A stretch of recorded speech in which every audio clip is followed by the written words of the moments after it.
Ada lagi sebagian umat Islam yang mengatakan, tapi Ustadz, memang ada hadisnya. Suatu ketika umat Islam akan beraliansi dengan Rum. Lalu Rumnya siapa? Ada yang kemudian mengatakan Rumnya Rusia. Ada yang mengatakan Rumnya NATO. Yang mana Rumnya? Dan pertanyaan besarnya sekarang, siapa common enemy yang nantinya akan diperangi oleh aliansi Rum dengan kaum muslimin? Syekh Al-Mubayyad berijtihad, berhipotesa, yang dimaksud dengan musuh di belakang kalian kaum muslimin, musuh di belakang mereka kaum Nasrani Rum adalah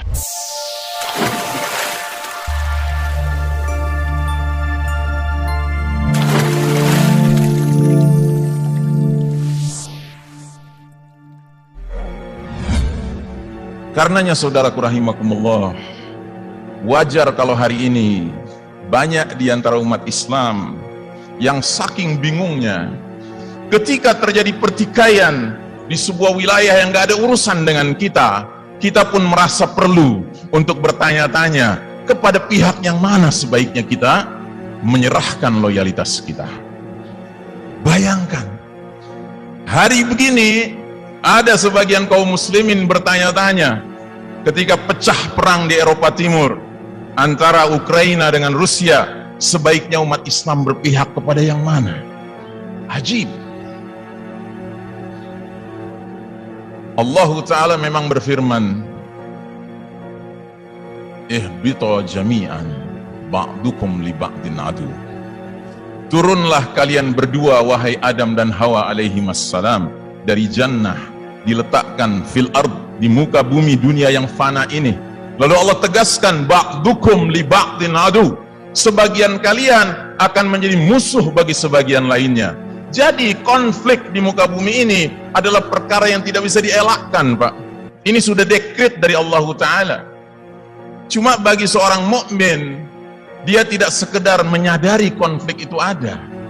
Dia harus menyadari konflik yang seperti apa yang sepatutnya seorang muslim mukmin terlibat di dalamnya. Ini yang dikenal dengan al-ma'rakah al-haqiqiyah wal-abadiyah. Konflik yang hakiki dan konflik yang abadi. Kalau seorang mukmin diajak kepada konflik yang hakiki dan abadi, jelas dia mau terlibat di dalamnya. Antara siapa dengan siapa itu? Konflik hakiki dan abadi adalah konflik bainal haqqi wal batil, antara yang benar dengan yang salah.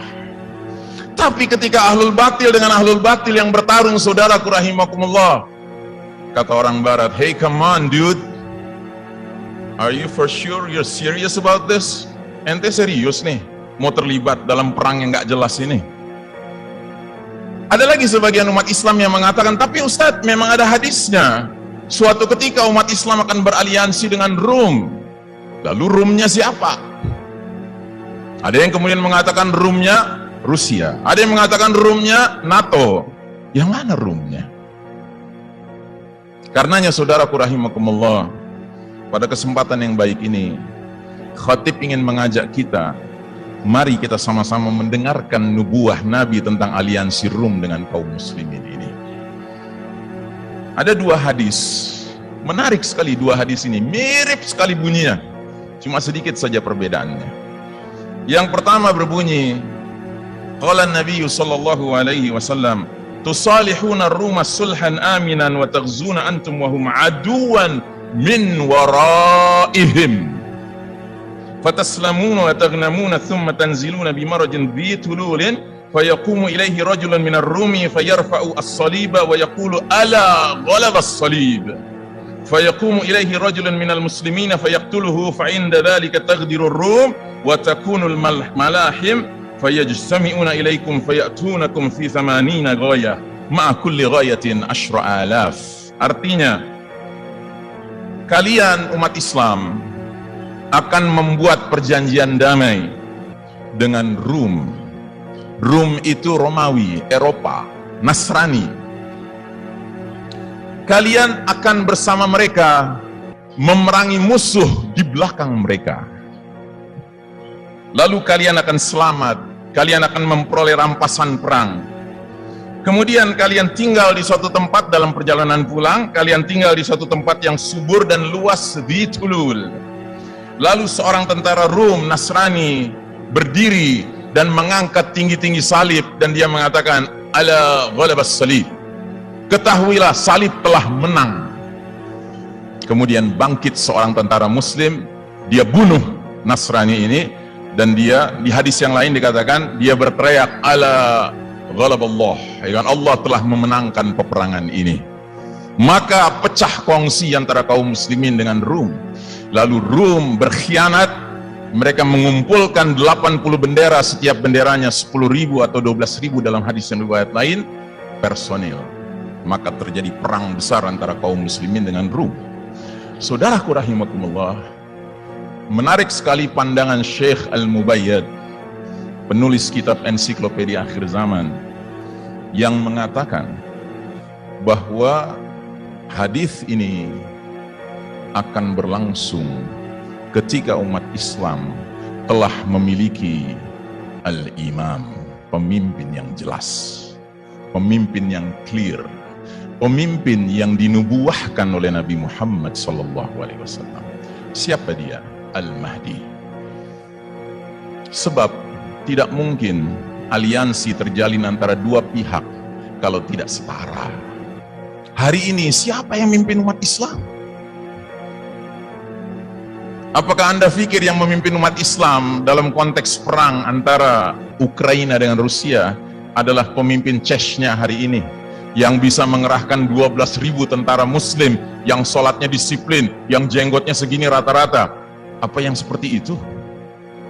Seorang pemimpin yang ketundukannya kepada Putin sedemikian rupa, rasanya lebih dalam ketundukannya daripada kepada Allah Subhanahu wa Ta'ala. Saudaraku rahimakumullah, sadarilah bahwa sesungguhnya this is not our battle. Ini bukan pertarungan kita. Mungkin yang paling tepat dalam situasi sekarang ini adalah membaca doa yang sering disenandungkan antara azan maghrib dan qomat di berbagai masjid-masjid di Jakarta, masjid Betawi, musola Betawi, yang berbunyi asyghiliz zalimin bizzalimin wa akhrijna min bainihim salimin. Ya Allah, sibukkanlah kaum zalim dengan kaum penzalim, dan keluarkan kami dari tengah-tengah mereka dengan selamat. Dan pertanyaan besarnya sekarang, siapa common enemy yang nantinya akan diperangi oleh aliansi Rum dengan kaum muslimin? Syekh Al-Mubayyad berijtihad, berhipotesa, yang dimaksud dengan musuh di belakang kalian kaum muslimin, musuh di belakang mereka kaum Nasrani Rum adalah Israel, negara Yahudi Israel. Jadi eradikasi, penghapusan negara Israel setidak-tidaknya menurut ijtihad Syekh Al-Mubayyad, penulis kitab Ensiklopedia Akhir Zaman, akan terjadi setelah kaum muslimin dan Rum beraliansi memerangi Israel. Jadi akan ada dua perang di akhir zaman, di mana pohon dan bebatuan akan berbicara memanggil-manggil tentara Islam untuk membunuh tentara Yahudi yang berlindung di balik pohon atau batu itu. Yang pertama, eradikasi negara Israel. Yang kedua, ketika kaum muslimin sudah murni hanya kaum muslimin melawan kaum Yahudi yang langsung dipimpin Dajjal, yang mana pada peperangan terakhir nanti kaum muslimin mendapat bantuan spesial dari langit, turunnya Isa ibnu Maryam alaihissalam, yang salah satu tugasnya adalah membunuh Dajjal. Saudaraku rahimakumullah, rasanya mustahil kita hidup di era mulkan jabriyah, kata Nabi. Berarti era ini akan menyaksikan munculnya para penguasa yang makin hari makin memaksakan kehendak mereka dan tidak peduli dengan kehendak Allah dan Rasulnya. Mudah-mudahan sekali lagi kita termasuk hamba-hamba Allah beriman yang sabar dan istiqamah menjalani era penuh fitnah ini, dan mudah-mudahan Allah Ta'ala memanjangkan umur kita sampai waktunya Allah datangkan sang pemimpin. Kalaupun tidak panjang umur kita, mudah-mudahan kita tetap menjalankan kewajiban kita meneruskan warisan suci ilmu akhir zaman ini kepada anak cucu kita. Karena kalau bukan kita yang berjumpa, mungkin anak kita yang berjumpa. Kalau bukan anak kita yang berjumpa, mungkin cucu kita yang berjumpa.